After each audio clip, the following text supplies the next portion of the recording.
Voici, ils seront confondus, ils seront couverts de honte, tous ceux qui sont irrités contre toi.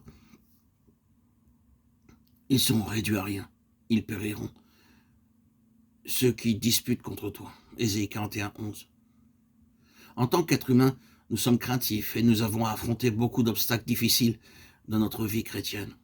Chaque crainte et chaque difficulté revêtent l'aspect d'une montagne, que ce soit une tentation, une épreuve ou la souffrance.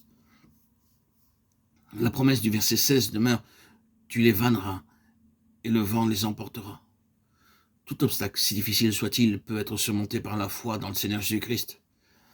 Des croyants faibles deviennent puissants et en proclamant les promesses de Dieu, ils continuent à vaincre tout obstacle dans leur vie.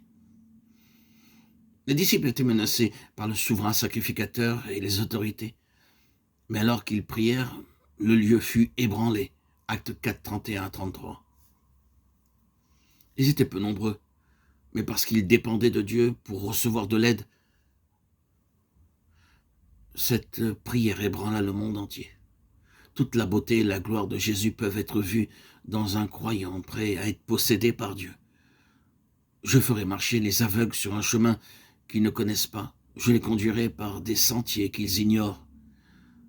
Je changerai devant eux les ténèbres en lumière et les endroits tortueux en plaine. Voilà ce que je ferai. Et je ne les abandonnerai point. Ésaïe 42, 16. Les aveugles ne peuvent pas trouver leur chemin, mais ici le Seigneur dit à ceux qui sont spirituellement aveugles: je vous conduirai par un chemin que vous ne connaissez pas. Laissez-moi vous conduire et vous trouverez votre chemin. C'est une expérience merveilleuse que de tenir la main de Dieu et de marcher partout en sûreté. Il y a dans la vie beaucoup d'expériences dans lesquelles Dieu vous montre le chemin d'une manière merveilleuse. Il peut y avoir dans votre vie des situations difficiles dans lesquelles vous vous sentez embarrassé. Vous ne savez pas quelle décision prendre. Invoquez le Seigneur et dites: Seigneur, tu as promis de me conduire et de me montrer le chemin. Et soudain, vous verrez la lumière éclairer votre sentier. Saisissez-vous de lui par la simple foi.